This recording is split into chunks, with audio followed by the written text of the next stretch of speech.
Olá pessoal, meu nome é Leonardo Barreto, eu sou cientista político e sócio do Capital Político e esse é o nosso webinar. Nós estamos falando na manhã da sexta-feira, dia 14 de junho de 2019. Nós tivemos nessa semana um conjunto muito grande de sinais que podem indicar mudanças no governo Bolsonaro.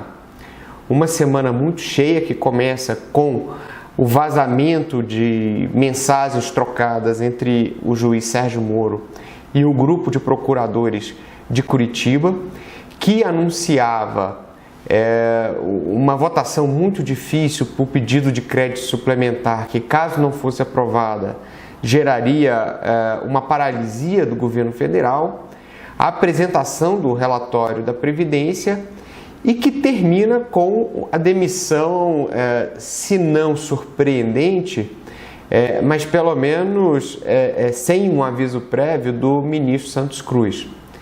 E o que isso traz de importante para as próximas semanas? Eu gostaria de sugerir uma dica. A coisa que mais me chamou a atenção durante esse processo todo, durante essa semana, foi a abertura de um espaço de negociação entre o governo e a oposição na votação do pedido de crédito suplementar.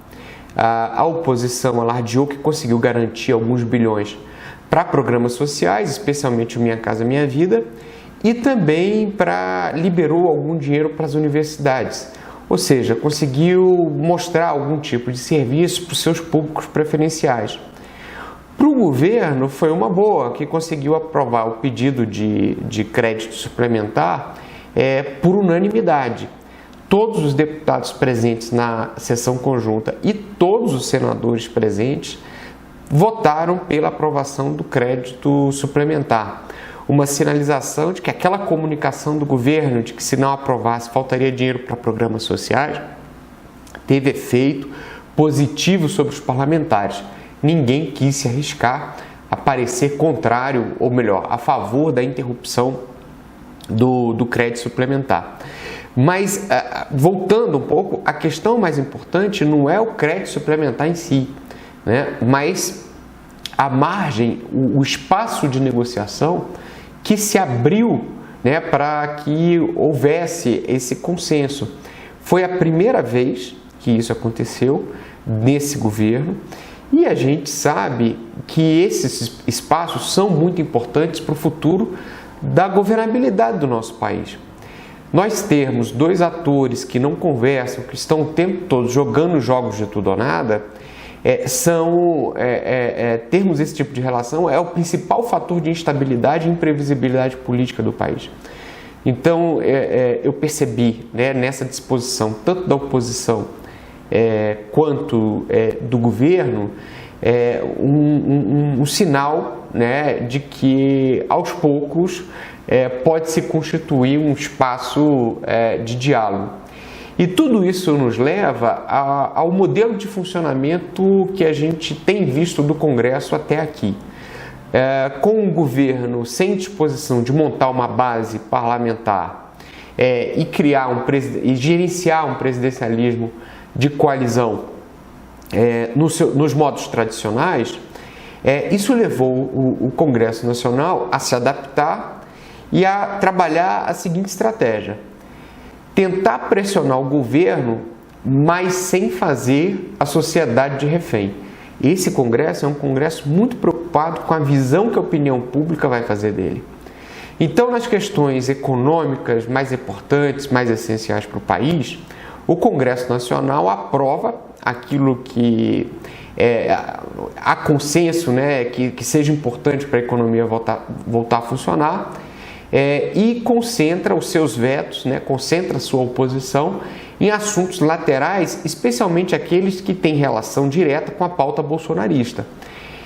Então a gente viu, ao mesmo tempo que o governo aprova o pedido de crédito suplementar, ele sofre derrotas importantes também na questão do decreto de armas nas comissões dentro do Congresso.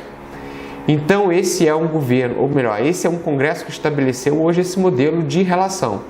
ele aprova aquilo que é importante para a sociedade do ponto de vista econômico, aquilo inclusive que tem consenso na imprensa e na opinião pública e veta e ataca a agenda bolsonarista.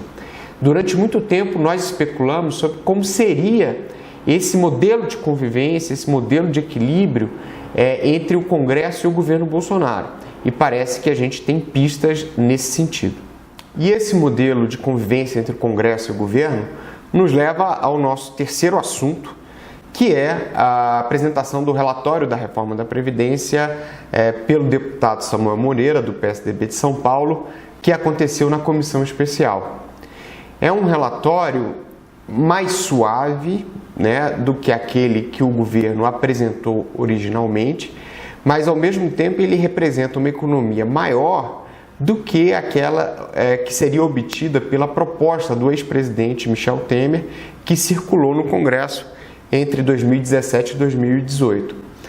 O governo falou e disse que todas as mudanças haviam sido combinadas previamente e que estariam de acordo com essa redução na economia prevista. Mas há dois gargalos importantes que precisam ser entendidos, né? O primeiro deles é a ausência dos governadores e prefeitos da proposta. Nós dissemos em textos anteriores publicados no site do Capital Político que nós estávamos de frente a um típico dilema de ação coletiva. Os economistas vão entender muito bem isso aí. É quando cada ator, né, busca maximizar o seu interesse, mas o resultado coletivo ele é o pior para todo mundo, né? Ele é um resultado coletivo ruim. Basicamente, como os deputados e senadores não possuem a ajuda do governo federal para poder arcar com os custos de popularidade de um voto tão complicado como esse da reforma da Previdência, eles acabam tentando transferir esses custos para outros atores. E nesse caso, existe um prato cheio na questão da Previdência, que é não ter que comprar briga com policial e professor que basicamente estão na folha dos governos estaduais. Então se transfere essa decisão tanto para os governadores quanto para os parlamentares.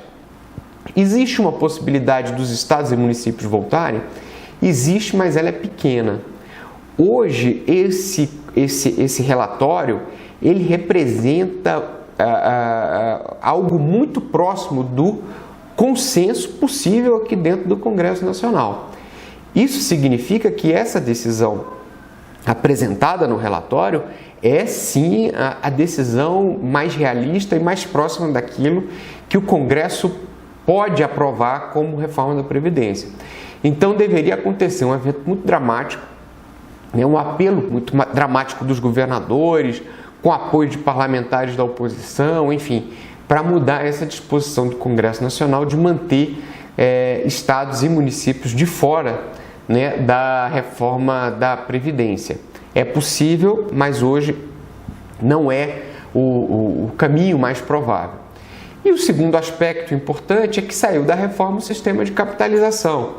E isso implica uma derrota especial para o Paulo Guedes, para o ministro Paulo Guedes e para o governo, não necessariamente por conta da questão do modelo, a questão da economia gerada, não é nada disso. O ministro Paulo Guedes aposta na capitalização como um grande motor de desenvolvimento da economia do Brasil. A ideia é que esses fundos privados, né, que vão receber esse dinheiro das contas individuais dos brasileiros, eles possam ser grandes fontes de financiamento de projetos de infraestrutura, de desenvolvimento, né, permitindo que o setor privado finalmente substitua o setor público como grande ator de alavancagem da economia. Então, a perda, né, do sistema de capitalização representa um problema de longo prazo do modelo de funcionamento da economia a partir desse sistema de previdência de capitalização montado pelo ministro Paulo Guedes. O fato é que o ministro não conseguiu se explicar, né? Ele não conseguiu passar a mensagem para os parlamentares, e acho que esse caso ele também fica mais ou menos como a questão da inclusão dos estados e municípios. Ele pode voltar, o presidente Rodrigo Maia deu uma declaração nesse sentido, mas deveria haver algum tipo de mobilização do governo, enfim, algum tipo de trade-off estabelecido entre o Planalto e os parlamentares para que esse trecho, né, da reforma possa retornar ao arcabouço principal. E por fim, fomos surpreendidos aí ontem à noite com a demissão do ministro Santos Cruz. Parece que não houve um episódio específico, mas um acúmulo de problemas, mas existe sim uma gota d'água, que é a relação conflituosa entre o ministro e a Secretaria de Comunicação. O ministro, sabidamente, fazia muitas críticas ao orçamento devotado, né, pelo governo para a divulgação da reforma da Previdência, um orçamento de 20 milhões de reais, que na visão do mercado publicitário não é quase nada, mas de todo modo houve um conflito importante, uma batalha importante pelo controle da comunicação do Planalto. Os jornais, de certa maneira, acreditaram a queda de Santos Cruz, a ação, né, de Olavo de Carvalho, mas essa hipótese ela não deve ser necessariamente correta, porque se fosse o caso, Bolsonaro não teria nomeado um outro general para o cargo, né? Então, se foi uma vitória de Olavo de Carvalho, foi uma vitória parcial, porque o presidente Bolsonaro acabou convidando um outro general para o cargo. Então, eu acredito que foi mais o acúmulo de problemas e que culminou aí com essa disputa pela comunicação. Bolsonaro até teve chances de, com essa demissão, mudar radicalmente a orientação política da sua articulação. Chegou-se a especular a nomeação, né, do deputado Marinho, que faz a articulação da reforma da Previdência, para a Secretaria de Governo. Isso teria um impacto muito grande no tipo de diálogo e de comunicação do governo com o Congresso, mas não foi dessa vez que isso aconteceu, né? Ao nomear o comandante militar do leste, que também teve passagens pelo Haiti, né, a exemplo do general Heleno, do próprio general Santos Cruz, Bolsonaro insiste no seu modelo, não dá uma vitória a Olavo de Carvalho e à ala ideológica, mas retira ali uma relação desgastada com o general Santos Cruz. Então, uma semana muito cheia, como sinais promissores, para análise política, que é o que importa para todos nós, eu apontaria o espaço de negociação que se abriu entre executivo e legislativo no caso do crédito suplementar e, por fim, um aspecto importante dessa relação de equilíbrio entre legislativo e executivo, onde o legislativo avança nas pautas econômicas e trava as agendas tipicamente bolsonaristas que precisam de tramitação no Congresso. Foi um prazer estar com vocês, desejo um bom final de semana e um bom descanso a todos.